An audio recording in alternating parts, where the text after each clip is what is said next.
G'day prospectors, Tony Pilkington from Gold Talk Leonora out on site in sunny Leonora, and I'm out with Mark and Pauline Anderson from 35 Degrees South Surveying, and their licensed surveys surveying a mining lease of ours.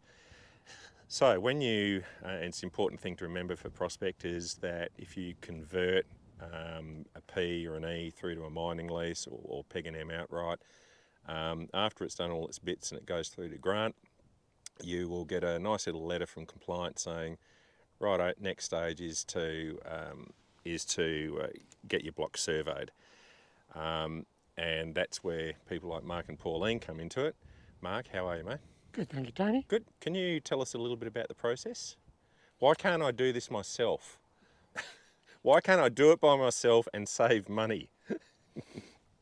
Now, the legislation of our mighty state does not permit you to do so. Bugger. So, in much the same way as you subdivide your place, you have to engage a licensed surveyor to survey a mining tenement. They are marked in much the same way as a subdivision is marked. DMERS has a list of approved licensed surveyors. Yep. And you're on that list, of course. Yep.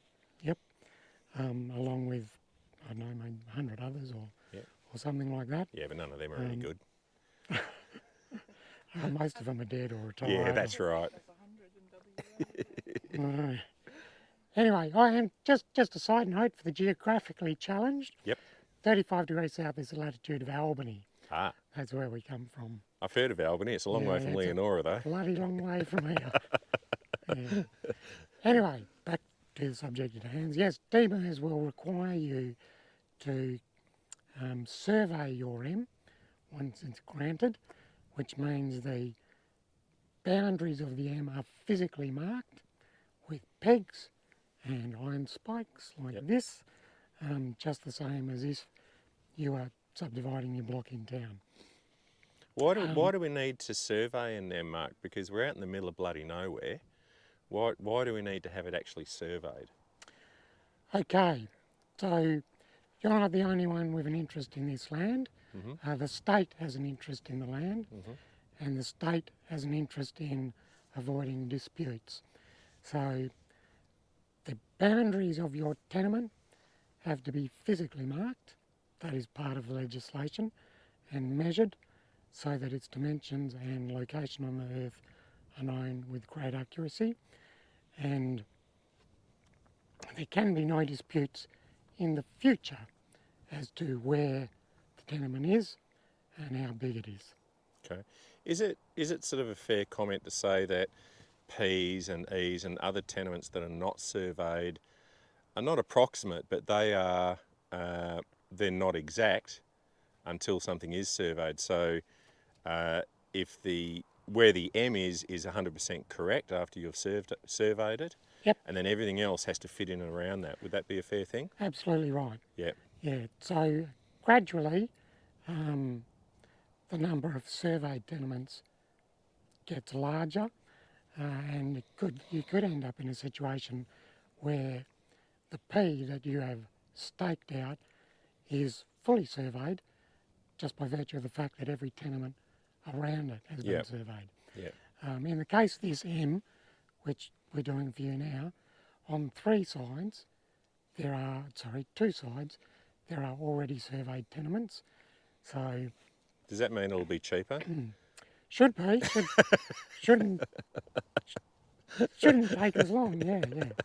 That's right. Eventually it'll turn into an easy job. Yeah, I can do it myself. By which time the world will have ended. And how do you actually go about it, mate? I can see you got some expensive looking gear on site. All GPS these days. Yeah. Yeah. Once upon a time you would have used a theodolite and electronic distance measurement and made your way through the bush. Well, I noticed you had your tape measure on the hip, and I was wondering whether that's what you're using to distance off on, Yeah, no, that's just for doing this. Okay. Right. Just measuring the height of the GPS. And you got a bit of 3/8 rod in your hand. What's that actually for? Oh, yeah. That's a hell of a good target for your detector. So See that tag when you detectorists out there wandering through the bush and you get a monster target Yeah. and you start to smash away at it with your spade, your scoop, and you see something like that, please leave it in the ground. What actually is it though, mate? Apart from being a rod, It's how is that used for your work? okay. It's a couple of things. It's what's called a concealed reference mark. So when you mark a tenement corner, you whack one of these in the ground, like under that tripod, a few metres away.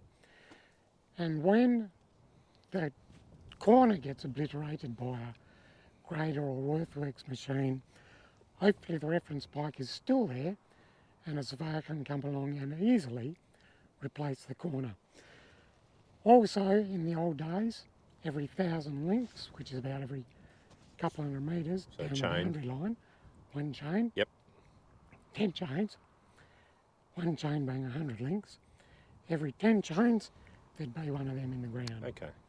So they're nowhere near a tenement corner, but they're still an important boundary mark, and better to leave them in the ground where they were undisturbed. Yep. Not confuse them with a big lump of gold and dig them out of the ground. And so you've set up you set up a big base station away from here at a known reference point. Is that, have I got that right? It is. You would have driven past it on your way here. I hit something. Is that a problem? Yeah. So I was still waking up. basically, once the tenement is surveyed and marked, the coordinates have to be accurately connected to a Landgate standard survey mark. Okay. That's part of the state network of marks which are known to a very high degree of accuracy. Okay. So we do that by putting a GPS on our corner mark here, and we have another one on a Landgate survey mark. In this case, it's back in Leonora. It's about, I don't know, what is it, about 10k away as the crow flies.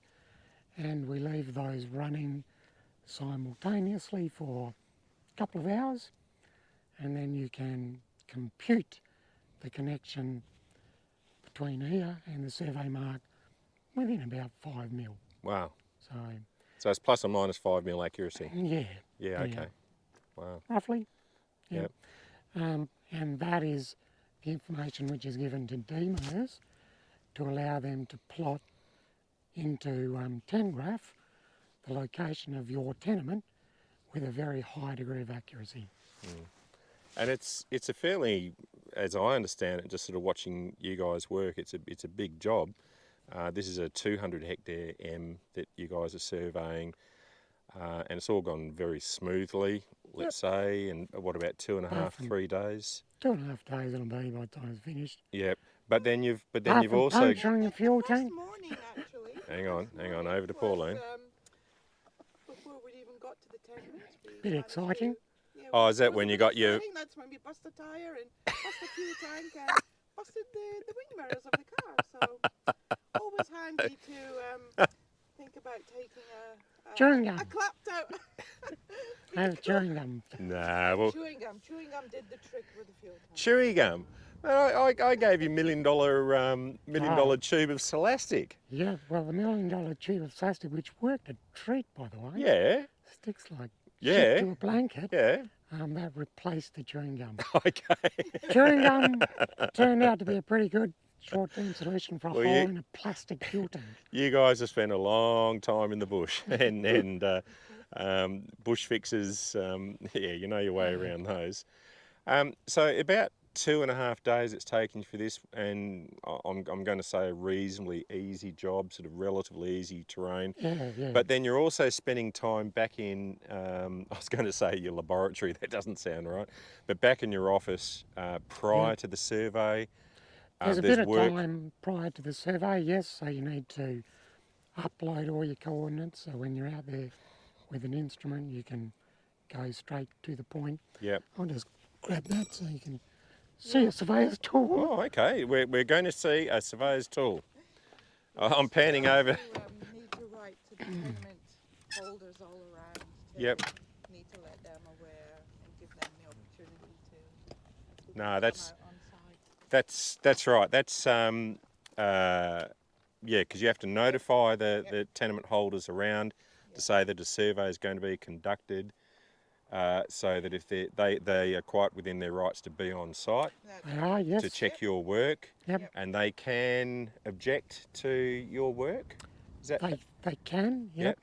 So the purpose of having the contiguous Ooh, tenement holders, which Yep. is the abutting tenement holders on site when you do the mark out, is so everyone can agree Yep. where the corners should go. Can't we So- just settle it with firearms and whiskey? So of the tenements that we've pegged, so we send registered mail to all the contiguous tenement holders, Yep. advising them of the date of the peg out. No one has ever even written back, let alone No. come along to witness the pegging. No. Well, I mean, the thing is that the work can only be done by a select group of people that are registered with DEMERS, as you said. So, you know, it's going to be accurate, whatever it is. I mean, have you ever heard of a case being No, contested? I haven't. No. No. And the stakeouts that prospectors do with handheld GPSs today are remarkably accurate. Yeah. Rarely do you find a stakeout position, you know, more than a few metres away from the point that you end up marking, and usually they're bang on the money. Usually, well, out here, I sort of believe it's plus or minus 5 metres for a handheld GPS, Yeah, something like that. And yeah, what have you often got? better than that. What have you got in your hot little hand there, mate? Okay, so my tablet, Looks a bit beaten up. it is. Looks well Yeah. used. Rather like myself. Yeah. Done a few miles. So yeah, before you leave the office, you program all your coordinates into your tablet so that when you're driving around the bush looking for the existing tenement corners and existing marks that you need to find of previously surveyed boundaries, makes it that much easier to go straight to the point Yep. and measure them. And then once you've done that and calculated the accurate coordinates for the tenement you're going to mark, program in here and go and stake out the point, like Okay. that hallmark that we've put in the ground over there. Yep. And that's they used to be concrete. What do you call hallmarks? Yep. Well, you can still use concrete posts. Yep. But hallmarks are a little easier to whack into the ground. Yeah, which is basically a little star picket with a flat top on top. Yep. Concrete posts you've got to dig a hole to plant it into. Oh. Digging a hole in this ground Yeah. is no fun No. unless you think there's a nugget at the bottom of it. Well, as And even then, it's hard work. and people also need to be aware that you two are prospectors as well as surveys. Prospecting's your bit of a passion. And there's one we prepared Hallmark? earlier. Yeah. That's a hallmark. Yep. So yeah, you that's you why guys you are use involved with APLA and do your prospecting and metal detecting as well. So Yep. you know what it's like digging holes in this kind of country. Yeah. And mate, what is it about doing this kind of work? I mean, you've been doing it for how long? 2,000 years? 40 years. 40 years. What is it? I mean, I'm sure it gets tedious from time to time, but what is it that you actually like about this? Well, you have to be autistic for a start. No, science has always appealed to me, but I like getting my hands dirty too. Yeah. So it's a mixture of science and getting your hands dirty. Yeah. Yeah. The only thing I understood, Tony, when I was at school was I wanted an outside job. Yeah. That was it. It was my sole criteria Yep. for starting my work in life, Yep. and I'll still enjoy it. The records that you create back in the office, because you have to do maps with, and is it your field notes are all Yep. become public record or They do, yep. So WA is kind of unique in that respect, in that licence surveyors, whether you're doing a mining tenement or a subdivision, you have to keep a record called field notes, Yep. basically a notebook in which you record everything you do, and that gets lodged with either Landgate, in the case of a subdivision, or Department of Mines, Yep. and they are scanned and kept as a digital record Okay. forever. Okay. So when another surveyor or even yourself subsequently goes out to do work in that area, you have a copy of the previous surveyor's field notes. Wow. So you know what to look for. You can see what he did, what he measured. So it's a little bit of time team for Yeah. those of you who are archaeology enthusiasts. Yeah. It's a little bit of time. So some of these field records are well over 100 years old now Wow. in WA. Probably the oldest field records are late 1800s, so Okay. 1880, 1890. So genuinely So historical. you can be in a position where you're accessing and looking at, you know, a copy of the original field notes by Oh, the original routinely. survey from 100 years ago. Yeah, basically doing that routinely. Wow. Do any of them leave you little notes? Yes, yes. Funny you should ask that. Oh.